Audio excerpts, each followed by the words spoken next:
All right. Well, we have a couple more things to go over. We're gonna open up the floor for some final Q&A before we head into the parking lot social at the end that I hope everybody is still looking forward to. Before we get to the Q&A, I did want to just kind of give a quick synopsis of what my global takeaways are. I know you've heard me speak a lot today, so hopefully this is resonating with everybody's participation. I am going to start by kind of referencing a cliche that I used earlier: the power of aid, the power of associations. There's strength, real strength in numbers, and there's strength in numbers that exist within the group of attendees today. The emerging delegate council that'll be fully seated, hopefully in the not too distant future. The need for us to continue putting the logistical pieces in place to provide all of the delegates with the right infrastructure to communicate, to collaborate, to provide counsel to NGS. So that is our commitment to you. And then embracing our position. So understanding the importance of all of our roles in being engaged members in our shared endeavors. So being proactive. Hopefully you'll I know it's been a long day, but hopefully you'll depart with some excitement, some energy for the things to come, and we'll be back together in the not too distant future online, in virtual meetings, God willing, in person again at some point. And I just appreciate everybody's commitment of time and commitment of thoughts and being so open to the dialogue and spending a full day with us today. So thank you very much. And I'm now happy to open up the floor to any kind of questions and comments. You can put them in the chat. I will do my best to manage that. I am going to read the questions aloud. And Ethan, Catherine's there to help support you with questions as well. Yep.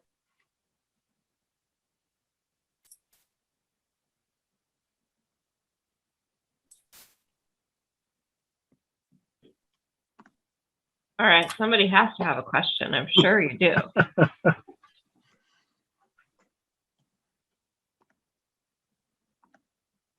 Thank you.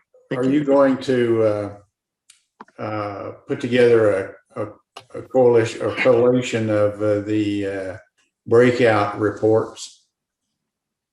Yeah, so that's a good question. I think we've got to kind of meet internally a little bit to figure out how we collect all of the different sessions that were recorded and how we best disseminate those to all of you, and then the individuals that weren't able to participate today. And then we also, I do think, have to work on, hopefully synced written summary. We'll synthesize a lot of the discussions that happened and some of the key takeaways, and we can share that in written format as well. Thank you. Yeah, thank you. Just a reminder, everything was recorded and all of the breakout groups were individually recorded. So we do have all of that raw product to go back over again. And then also those of us that were taking notes in each of these breakout groups, we have access to that information as well for themes and things. And Sam, when will those recordings become available to us? That's a question for Matt.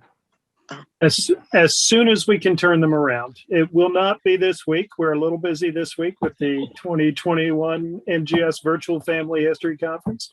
But our good friends at Playback Now, who are on with us today and have been running the production from the back end all day, will turn around the recordings for us, get them over to us, and we'll push them out as soon as we can.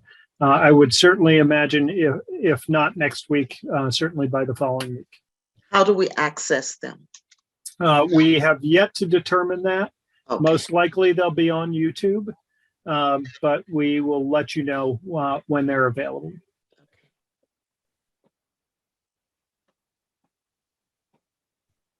Okay, so I do have some questions coming in the chat. I'm going to start at the bottom and go up. I apologize for sequencing that way. First question is approximate date for the release of Higher Logic. I know we have mentioned summer. Summer is a long season. So do we have a tentative timeline for when we think we'll launch Higher Logic? Yeah, so I can address that. We begin our kickoff work on the implementation on June 1st. We've been putting in legwork behind the scenes in the last 4 or 5 months, but the real implementation work will begin at the beginning of June. We plan on doing a handful of focus groups, both with our genealogy organization members and with our individual members in the next few weeks. And all of that will help guide us in the design of the Higher Logic platform. I would anticipate we will do a soft launch of a small number of communities later this summer in the July-August timeframe. Most likely a generic forum type of discussion for all members of NGS, and most likely the delegate council discussion. Those two certainly make sense to us to launch early as a proof of concept as we begin rolling out. We hope to have the full rollout completed by October, the start of our next fiscal year.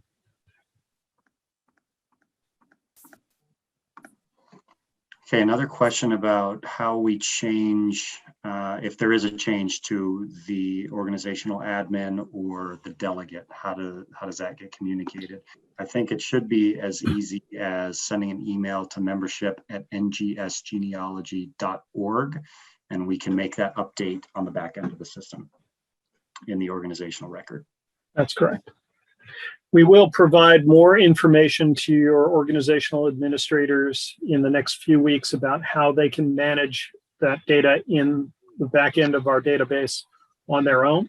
But right now, the easiest thing to do is to send, as Ethan described, an email to membership@ngsgenealogy.org. Is there an easy way for us to look up to see who is currently listed as our group's administrator? Actually, the administrator can see who you are as delegates, but not the reverse. The delegates cannot see the account administrators right now. So if you want to find out who your account administrator is, check with your Genealogy Society president, who probably made them the account administrator, or reach out to, again, membership@ngsgenealogy.org, and Susan Yaki on our staff will send you the answer to that question.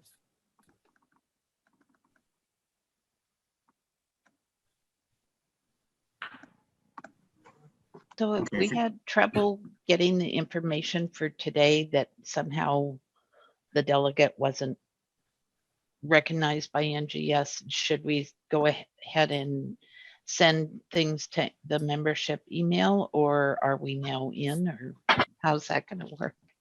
So for those of you who are delegates, you should be able to go into your record in our membership database and see the connection that you are assigned as the delegate to your organization.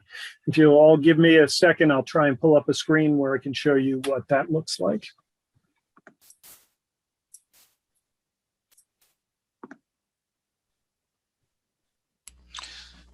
Ethan, one of the questions that I saw asked back there, I don't know if you saw it or not, and then a lot of us have the same question because a lot of us are aging out, is how do we get those 20 to 40-year-olds to be part of our groups and take part in things and become officers and, you know, all that good stuff to help carry on.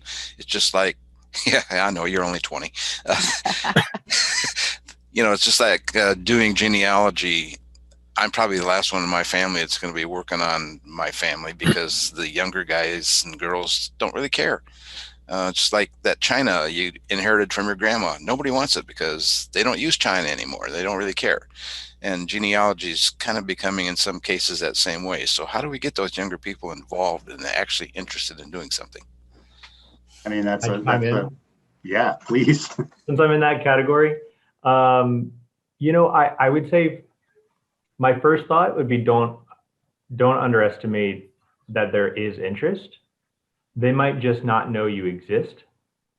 That would be my first thought. And I would say there's a pretty active genealogy community on Twitter. and on Instagram. And so just using social media, I think, is a really good way of connecting and making sure they know that you exist where you are.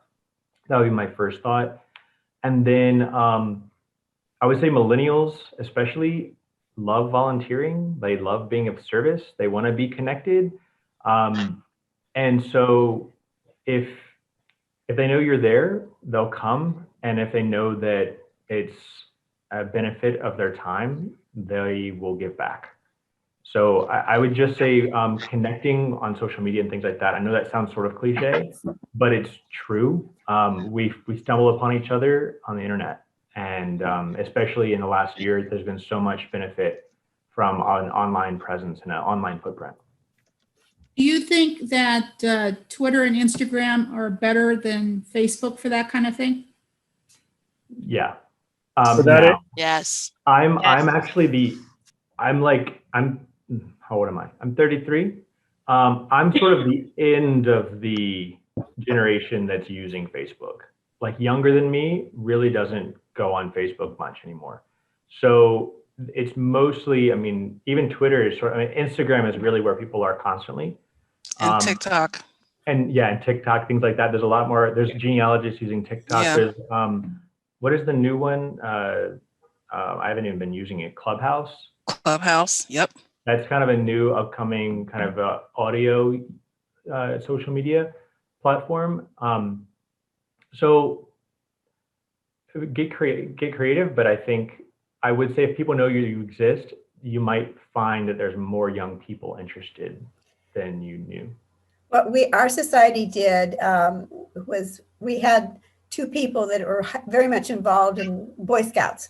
So they now have a genealogy badge, and we would ask their parents, of course, to bring them to a special class. And they met once in December, learned about genealogy, had a homework assignment to get their badge, came back in January, presented their results. And not only do we influence that age group, very young, but their parents then said, wow, this sounds like fun. And that helped. And then every year, our local community holds a huge antique fair that closes off several streets. And we always got a booth and had lots of colorful things to show and handouts and past newsletters and encourage people. And if they asked any questions, we told them specifics. You can do this, you can do this, you can go online, you can find this. And that way we encourage people that are a lot younger than my baby boomer generation. I see that Kathleen has a question. I wanted to piggyback on that because I'm finding, I just asked this question with the membership and the retention group, but there's a gap between the people that are going to and participating in the genealogical societies and the age demographic versus the wider community. So when you look around the room within societies, you see pretty much the average age is over about the age of 65. And I'm 50 and I look like I'm the youngling in the room. But yet that's not reflective of the overall community. The overall community is from kids to 118. So how can we, from a society level, start bridging the gap? One idea I tried with one of the society was to create a time capsule and do like a golden ticket, have one membership like for a small rate where it engaged 3 generations. And that got totally shut down. So it's how can we like bridge that gap of the community versus the society community? Because there is a chasm between what is really going on within the two sort of distinctive communities. Can I throw in an idea? So I think this question comes up with everything I'm involved in. And, you know, the society used to be joiners and the younger generations aren't joiners. They often don't have the spare money, or they don't think that that's worth their money. They're more of consumers. So, and they're used to everything being free on the internet. So you have to come up with things that are appealing to them and fun. And like I mentioned in an earlier session, people in my society a few years ago said, well, why can't we get any new members? Why doesn't anybody come to our meetings? Well, if you have it on 3 o'clock at 3 o'clock on a weekday, who do you think can come? Only people like you that are retired. So you've got to think outside the box and make it open and available to people and fun. Eric, And- that's a really good point. You know, the thing that myself or Ethan would tell you as association executives, we do this day in and day out, is you've got to meet people where they are if you're going to get them to participate. But let me throw this other thought out, which is radical in the context of perhaps genealogy societies, but it is not radical. It is considered to be standard best practice in the association and membership organization world. Your top metric is not membership. We love members. We will always love members. But your top metric has to be engagement. Whether they're joining the organization and paying your membership dues, or they're taking advantage of a product, service, or benefit that you provide, as Eric's suggesting. That's what you're looking at. You're looking to create a relationship with an individual, whether they join or don't join, that they're getting product, benefit, service from your organization, and that they're coming back to you for that product, benefit, and service. And eventually they may take that and join. It's a process. Membership isn't your ultimate metric.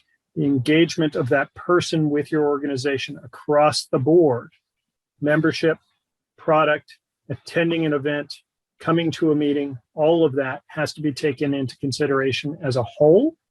And the membership process, getting them to join, becomes part of the cycle of life of that person's involvement with your organization. Sort of to follow up on that, Dick Eastman in his column from time to time writes about buggy whips, as opposed to we're in the transportation business. And it's time that many of our societies need to rethink what our purpose is. Back in the 70s, when more women stayed at home and had time to join garden societies and genealogical societies and whatnot, that was a particular flavor. Back then, it was Mayflower descendants primarily, maybe, or colonial Virginians, or people inspired by roots. We're in a different world now, and we have to adapt our own purposes to the occasion. If I could for 1 second, Ethan, just go back to that screen share. I just want to make sure we don't miss this opportunity with you all. I think I should be able to share my screen here. So the question was, how do you find out whether you're listed as a delegate? I am here logged in as Donna Fitzgerald, who is a delegate. If you click in your account on organizations, you will see whether you are listed as the delegate for that genealogy organization. So when you go into your member account in our database, you can find out if you are correctly listed as the delegate for the organization.